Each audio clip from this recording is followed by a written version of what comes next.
അസ്സലാമലൈക്കും. എല്ലാ മുസ്ലിങ്ങളും തീവ്രവാദികളല്ലെങ്കിലും എല്ലാ തീവ്രവാദികളും മുസ്ലിങ്ങളാണെന്ന വാദം മാധ്യമങ്ങളിലൂടെ നാം കേൾക്കാറുണ്ട്. വക്കത്തിരുന്ന് ചരിത്രത്തെയും സംഭവ വികാസങ്ങളെയും ദർശനങ്ങളെയും നിരീക്ഷിക്കുന്ന മാധ്യമ പ്രവർത്തകരും സ്വയം ബുദ്ധിജീവികളായി ചമയുന്നവരും മുസ്ലിം വിരുദ്ധ മനസ്സ് ഉള്ളിൽ ഒളിപ്പിച്ചു വെക്കുന്നവരും ഇത് തന്നെ ആവർത്തിക്കുന്നു. അജ്ഞത കൊണ്ട് പലരും ഇത് കണ്ണടച്ച് വിശ്വസിക്കുന്നു. എന്നാൽ യാഥാർത്ഥ്യം എന്താണ്? മഹാത്മാഗാന്ധിയെ വധിച്ച നഥുറാം ഗോഡ്സെയും ഇന്ദിരാഗാന്ധിയെ വധിച്ച സത്വന്ത് സിംഗും ബീത് സിംഗും രാജീവ് ഗാന്ധിയെ വധിച്ച ധനു എന്നറിയപ്പെടുന്ന തേൻമൊഴി രാജരത്നവും ശിവരസനുമെല്ലാം മുസ്ലിങ്ങളായിരുന്നില്ല.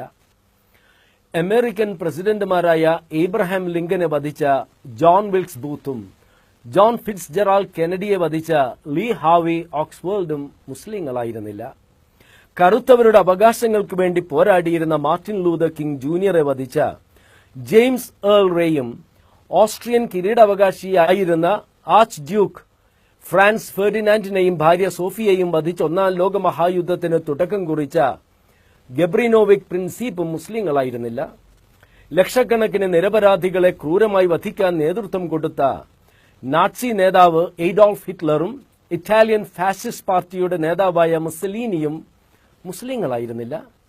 തങ്ങളെ ആക്രമിക്കാൻ ധൈര്യം കാണിച്ച രാജ്യത്തെ പാഠം പഠിപ്പിക്കാനായി മാത്രം ഹിറോഷിമയിലും നാഗസാക്കിയിലും ആറ്റം ബോംബുകളിട്ട് 1,66,000 നിരപരാധികളെ ക്രൂരമായി കൊന്നൊടുക്കാനും പിറക്കാനിരിക്കുന്ന തലമുറകൾക്ക് നാശം വരുത്താനും ആജ്ഞ നൽകിയ അമേരിക്കൻ പ്രസിഡന്റ് ട്രൂമനും ആണവ ബോംബുകളിട്ട പൈലറ്റുമാരായ പോൾ ടിബറ്റ്സും ചാർലി സ്വീനിയും മുസ്ലിങ്ങളായിരുന്നില്ല.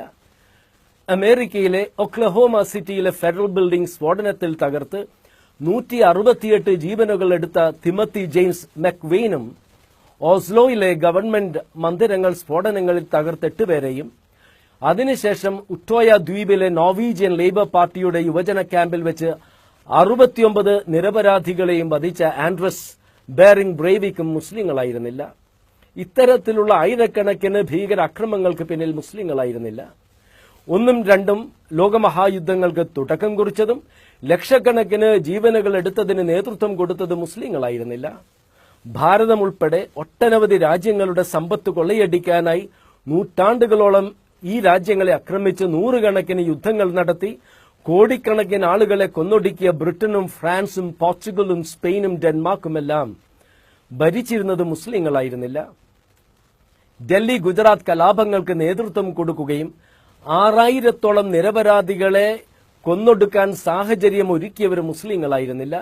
ലോകത്തിന്റെ വിവിധ ഭാഗങ്ങളിൽ നിന്നും മതപരിവർത്തനത്തിലൂടെ യഹൂദമതം സ്വീകരിച്ച യഹൂദരെ വസിപ്പിക്കാനായി നൂറ്റാണ്ടുകളോളം തലമുറകളായി ജീവിച്ചിരുന്ന പലസ്തീൻകാരെ ജന്മനാട്ടിൽ നിന്നും ആട്ടിയിറക്കി അവരുടെ പൈതങ്ങളെപ്പോലും കശാപ്പ് ചെയ്തുകൊണ്ടിരിക്കുന്ന ഇസ്രായേൽ ഭരണകൂടത്തിന് നേതൃത്വം കൊടുക്കുന്നത് മുസ്ലിങ്ങളല്ല.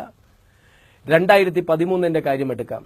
യൂറോപ്പിൽ ഈ കാലഘട്ടത്തിൽ 152 ഭീകരാക്രമങ്ങളുണ്ടായി. അതിൽ 2 എണ്ണം മാത്രമാണ് മതവുമായി ബന്ധപ്പെട്ടത്.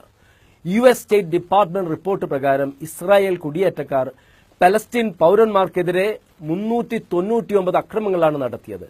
ബർമയിലും ശ്രീലങ്കയിലും നൂറുകണക്കിന് മുസ്ലിങ്ങളെയാണ് ബുദ്ധസന്യാസിമാരുടെ നേതൃത്വത്തിൽ കൊന്നൊടുക്കിക്കൊണ്ടിരിക്കുന്നത്.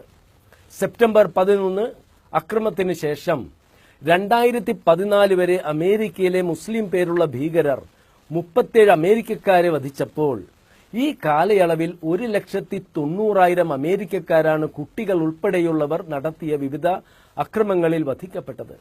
എന്നിട്ടും മാധ്യമങ്ങൾ പ്രഖ്യാപിക്കുന്നു എല്ലാ ഭീകരരും മുസ്ലിങ്ങളാണെന്ന്. ജീവൻ അള്ളാഹുവിൽ നിന്നുള്ള ദാനമാണ്. അതിനാൽ അത് പവിത്രമാണെന്ന് മാത്രമല്ല, സ്വന്തം ജീവൻ സ്വയം നശിപ്പിക്കുവാനോ അന്യന്റെ ജീവൻ അകാരണമായി എടുക്കുവാനോ മനുഷ്യന് അധികാരമില്ല എന്നതാണ് ഇസ്ലാമിക നിയമം. അതിനാലാണ് വലാ തഖ്തുലു അൻഫുസക്കും, നിങ്ങൾ നിങ്ങളെ തന്നെ വധിക്കരുതെന്ന് വിശുദ്ധ ഖുർആൻ 4-ാം അധ്യായത്തിലെ 29-ാം വചനത്തിൽ ഉണർത്തുന്നത്. അന്നഹുമൻ ഖതല നഫ്സൻ ബിഗൈരി നഫ്സിൻ ഔ ഫസാദിൻ ഫിൽ അർളി ഫകഅന്നമാ ഖതല الناس ജമീഅ വമൻ അഹ്യാഹ ഫകഅന്നമാ അഹ്യ الناس ജമീഅ.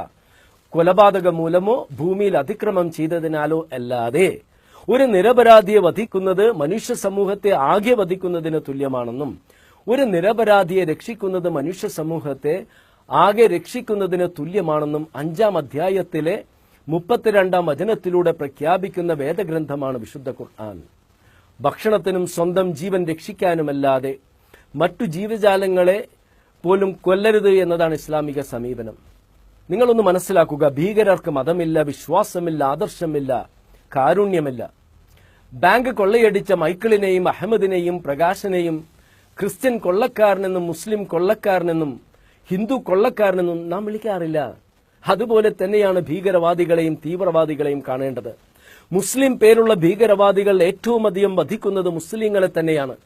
അവർ ഏറ്റവും കൂടുതൽ തകർക്കുന്നത് മുസ്ലിം പള്ളികൾ തന്നെയാണ്.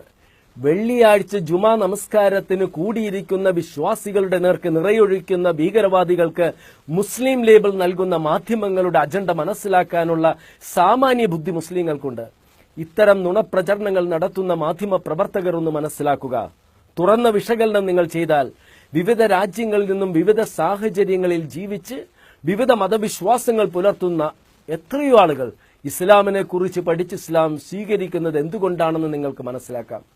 എത്ര നുണപ്രചരണങ്ങൾ നിങ്ങൾ നടത്തിയാലും പ്രപഞ്ചനാഥനായ സ്രഷ്ടാവിൽ നിന്നുള്ള ഈ ദൈവിക ദർശനത്തെ തകർക്കാൻ നിങ്ങൾക്കാവില്ല, ആർക്കും സാധിക്കില്ല. ഈ സത്യം മുസ്ലിങ്ങൾക്ക് അറിയാവുന്നതിനാലാണ് നിങ്ങളുടെ നുണപ്രചരണങ്ങൾക്ക് യാതൊരു വിലയും അള്ളാഹുവിന്റെ മതം പഠിച്ചിട്ടുള്ള മുസ്ലിങ്ങൾ നൽകാത്തത്.